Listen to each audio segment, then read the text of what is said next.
Sim, turma, então, com o passar dos anos, dos séculos, né, na verdade, os cientistas foram inventando novos métodos, foram surgindo novas tecnologias, né, como o microscópio. Eles puderam constatar que existia vida em nível microscópio, seres vivos muito pequenininhos, né? Eles começaram a desenvolver duas teorias a respeito do surgimento da vida e de onde essa vida poderia aparecer, né? Foi a teoria da biogênese e a teoria da abiogênese. Tá aqui, ó, biogênese desse lado, abiogênese desse outro. Então vamos entender como eram essas duas teorias e vamos à frente. Sim, abiogênese. Abiogênese. Tá aqui, ó. Em outras palavras, a biogênese significa que um ser vivo vem de um ser não vivo. Tenho certeza que todo mundo já viu essa palavrazinha aqui, ó, Gênesis. Gênesis lá na Bíblia, né? Essa palavra quer dizer início, né? É o início de tudo, Gênesis, o começo, tá? Então, a palavra bio quer dizer vida, né? Começo da vida. E esse azinho quer dizer é uma negação, não, né? Então, a biogênese. Vamos ver aqui, ó. Entre outras palavras, né? Já li isso aqui, vamos lá. Segundo a hipótese da geração espontânea, turma, a biogênese, essa teoria, a biogênese, ela também era conhecida como teoria da geração espontânea, né? Então, segundo a hipótese da geração espontânea, diversos seres vivos podiam surgir espontaneamente a partir de matéria inanimada. Tá aqui um montinho de lama, o pessoal ia lá no pântano, olhava esse montinho de lama e de repente voltavam lá no outro dia, tinha uma rãzinha, né? Um sapinho lá em cima do montinho de lama. Então aquela rã surgiu do monte de lama, ele surgiu daquela matéria inanimada, um monte de lama, capim, água, tudo misturado. Se você misturar, vai aparecer lá uma rã. Então vai aparecer uma cobra, né? Então eles observavam essas coisas da natureza e acreditavam naquilo. Essa ideia parece muito absurda, né? Como que vai surgir de um monte de lama, vai surgir um animal, um ser vivo? Mas para a época, não, para a época havia até alguns apoiadores bem famosos. É o caso aqui, ó, do Isaac Newton. Hoje a gente tem essa ideia de gravidade, né? A gravidade, tudo que puxa os objetos para a Terra, o que é que prende todos os objetos na Terra? Aí é a gravidade da Terra, professor. É o que atrai todos os objetos para a Terra. Quem desenvolveu essa teoria foi esse cidadão aqui, ó, o Isaac Newton, né? Ele é bem famoso no mundo da ciência. Outro, um dos principais filósofos gregos, né, que questionava muito sobre os fenômenos da natureza, Aristóteles, tá? E esse aqui, ó, Jean Baptiste, né, Batista van Helmont. O Helmont, ele também era um cientista da época, ele era um médico, na verdade, um médico que ele defendia tanto a teoria da abiogênese que ele desenvolveu uma receita para criar um rato. Ele juntava camisa suada, trigo, farelo de trigo, misturava tudo e colocava num galpão e dizia que se esperasse alguns dias, quando você fosse olhar lá, estava cheio de rato, que ele tinha criado o rato a partir daquela receita. Quando na verdade não, né? Ele jogava um monte de comida lá, claro que ia aparecer os ratinhos lá depois de um dia. Mas ele achava que surgia dos objetos que ele tinha colocado lá no galpão. Então ele tinha uma ideia aí bem absurda a respeito, né? Mas até a época era aceito, ninguém tinha provado o contrário, então essa teoria da abiogênese ela ainda perdurou ainda um certo tempo. Mas logo ela foi colocada à prova, né? E a gente vai ver aqui por quê. Aqui, esse cidadão bem bonito, né? Essa cabeleira aqui, ó, muito exuberante. Ele é o Francesco Redi. Ele desenvolveu a teoria, né, que os organismos eles têm que surgir de outros organismos pré-existentes, né? A teoria dele era justamente totalmente diferente da abiogênese. A teoria dele ficou conhecida como biogênese, o início da vida, tá? Aí ele desenvolveu esse experimento. Ele pegou um pedacinho de carne, colocou dentro de um recipiente aberto e pegou um pedacinho de carne e colocou dentro de um recipiente fechado, porque se tinha um pedaço de carne no meio da rua, um pedaço de carne lá no ambiente, né? Todo mundo sabe que depois de um tempo, naquele pedaço de carne vão aparecer larvas, que são aqueles bichinhos que vão comer a carne, e depois vão surgir moscas. E muita gente acreditava que a mosca, né, as larvas, os bichos que ficavam aqui na carne, surgiam da própria carne. Ou seja, a carne estava lá, morta, e de repente surge vida de um pedaço de tecido morto. Mas ele provou o contrário. Com essa experiência simples que ele fez, ele colocou a carne em um pote, fechou e deixou o outro aberto. Depois de um certo tempo, né, o que acontece? A carne começa a apodrecer e começa a atrair as moscas. Só que as moscas conseguem entrar apenas no pote que está aberto. E as moscas entram, depositam seus ovos nesse segundo pote. No primeiro elas não conseguem entrar por conta do tecido aqui, né? Esse paninho aqui que ele colocou um paninho bem fino, né? E aqui nessa outra imagem também está aqui, ó. Elas ficam aqui em cima, não conseguem entrar, e essas aqui conseguem entrar, colocam seus ovos. Depois de um tempo os ovos vão eclodir, vão se transformar em larva. Então, com essa experiência, ele provou que a vida ela não surgia da carne. A vida ela surgia da mosca, que vinha e colocava os seus ovos. Então, a teoria da abiogênese, da geração espontânea, ela começou a perder sentido, né? Ficou desacreditada. Mas, mesmo assim, ele ainda não conseguiu provar com esse experimento, né? Conseguiu convencer toda a comunidade científica que só poderia existir vida a partir de outro ser. Ele não conseguiu. E teve a figura de outros cientistas também, ó.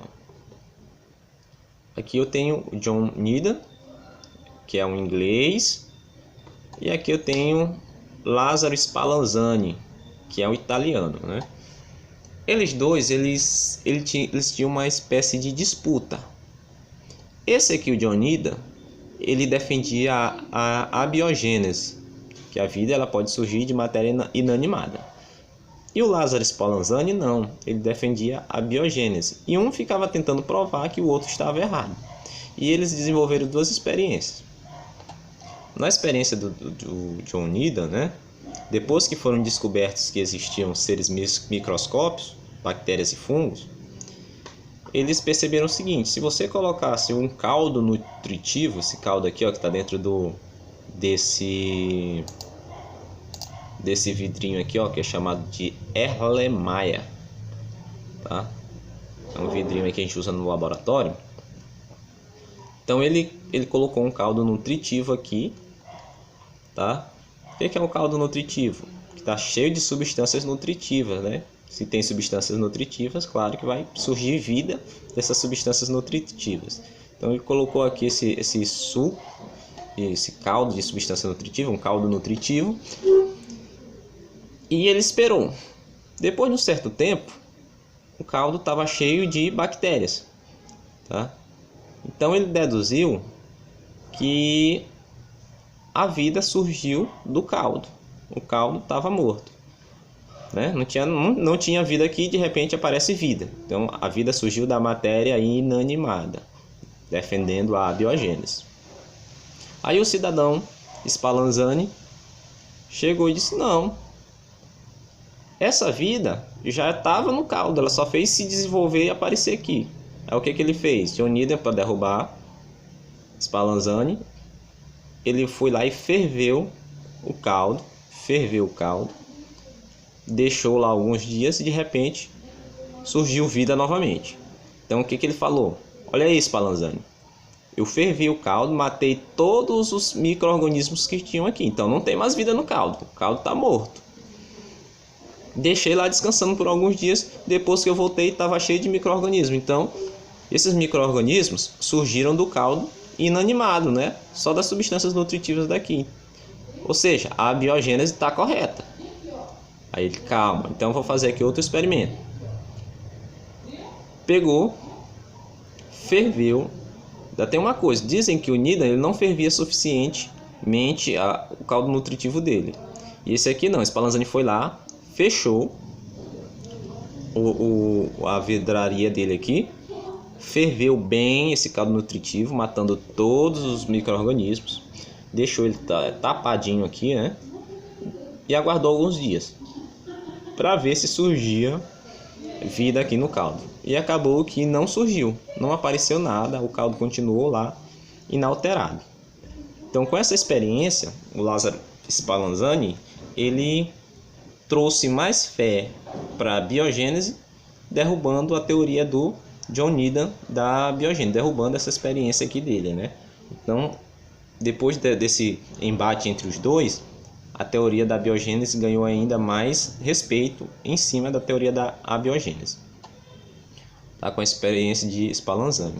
Só que o Needham, ele também não levou fé nessa experiência de Spallanzani, porque ele disse o seguinte: Spallanzani, se você ferver todo o caldo, matar os micro-organismos, quando a gente ferve, esse oxigênio aqui da garrafa, ele desaparece, né? Ele sai. E sem oxigênio, claro que não vai surgir vida, porque precisa do oxigênio. Então ficou no embate aí, ele não querendo perder a disputa para o Spallanzani, né? Nenhum queria perder disputa para o outro. Depois disso surgiu outro experimento, que foi o experimento de Louis Pasteur, né? Que é o francês, vocês já viram isso aqui, a gente já estudou um pouco sobre Louis Pasteur. E ele fez esse experimento aqui, tá? Para também tentar derrubar a teoria da abiogênese. Ele estava defendendo a biogênese, né? Então ele tentou melhorar o experimento do Lázaro Spallanzani. Ele tentou fazer o experimento, a mesma coisa, de um jeito que ele não fechasse o frasco totalmente, porque assim ele ia derrubar a teoria do John Needham, né? Porque o Needham retrucou dizendo que não surgiu vida porque estava tampado. Então ele tentou deixar o frasco aberto e ele fez mais ou menos assim, turma. Vou tentar aqui explicar para vocês. Colocou o caldo nutritivo aqui nesse recipiente, né? Aqui, ó, caldo nutritivo. Ao invés de fechar o recipiente com a rolha, ele esticou o gargalo, né? Ele esticou o vidro com fogo, né? Sabe que a gente aquecendo o vidro, ele vai tipo que derreter, fica mais maleável, pode fazer o que quiser com ele. Então ele aqueceu o gargalo e esticou. Um gargalo bem fininho, né? Depois que ele esticou esse gargalo, ele dobrou um pouquinho, né? Ele fez essa curva aqui para baixo, tá? Pronto, tá aberto. Pode entrar oxigênio, pode sair. Aí ele foi fazer o que o outro já tinha feito. Ele aqueceu, ferveu, né, para matar todos os micro-organismos e deixou por um tempo descansando para ver se ia aparecer micro-organismos aqui no caldo nutritivo dele. E ele constatou o seguinte, que depois de um tempo não apareceu nada, nenhum micro-organismo aqui. Apesar do ar poder entrar, né, esse ar que vem os micro-organismos, que ele deduziu que os micro-organismos eles estavam presentes no ar. Então, o micro-organismo que surge aqui no caldo, ele é um micro-organismo que vem com o ar e entra aqui e cai aqui dentro. Como ele fez esse pescoço aqui alongado e dobrado para baixo, o ar que entra com os micro-organismos não consegue chegar aqui. Quando passa nessa primeira curvinha, como os micro-organismos são um pouco pesadinhos, eles ficam aqui acumulando aqui, ó. Aqui encheu de micro-organismo. Mas aqui não conseguiu entrar micro-organismo por conta que aqui é um declive, né? Tá subindo, então ficou ruim para esses micro-organismos conseguirem ter acesso aqui. Então ele deduziu que realmente existem micro-organismos no ar e que não pode surgir vida de algo que não tem vida, que é o caldo. E que essa vida que aparecia nas experiências lá do John Needham, os micro-organismos, vinha do ar. Tá? E com essa experiência aqui dele, ele terminou de enterrar a teoria da abiogênese. Aí todo mundo abandonou a teoria da abiogênese e ficou mesmo só com a teoria da biogênese. Além desse aqui, né, esse aqui não surgiu vida, mas esse aqui, ó, ele botou depois de esperar muitos dias, né, e vendo que não surgiu vida, o que ele fez? Ele cortou e deixou lá também descansando, e aí apareceu realmente micro-organismo, porque aí deu para entrar, né? Com A entrou o micro-organismo aqui e surgiu vida nesse frasco. Então o experimento de Pasteur, ele termina por derrubar a teoria da abiogênese e confirmar a teoria da biogênese. Tá? Isso aqui é conhecido como experimento de Pasteur ou experimento do pescoço de ganso, por conta do frasco aqui, ó. Falei pescoço de ganso, não, é pescoço de cisne, tá, turma? Só corrigindo aqui. Então tá aí, turma, são essas duas teorias, né? Uma diz que pode surgir ser vivo a partir de matéria não viva, foi a primeira teoria que surgiu e depois ela foi derrubada. E tá aí a teoria da biogênese que Pasteur conclui que toda a vida só pode surgir a partir de outro ser pré-existente. Então não pode surgir vida se não vier de outro ser vivo. Aqui é a teoria da biogênese. Ok? Espero que vocês tenham entendido. Qualquer dúvida é só entrar em contato nos meios disponíveis aí, e-mail, WhatsApp, tá certo?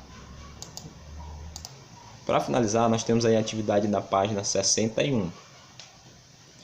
Vocês vão responder e vão me enviar ou foto ou então digitado, do modo que vocês preferirem. Agora, se vocês forem colocar foto, coloque uma foto, por favor, que dê para eu enxergar as respostas, né? Porque o pessoal está escrevendo de lápis bem fraquinho e eu não estou conseguindo ler. Se for escrever responder de lápis, respondam um pouco mais forte, né? Coloquem um pouquinho de força mais no lápis, que aí nas fotos não sai nítido se ficar fraco. Muito obrigado e até a próxima videoaula.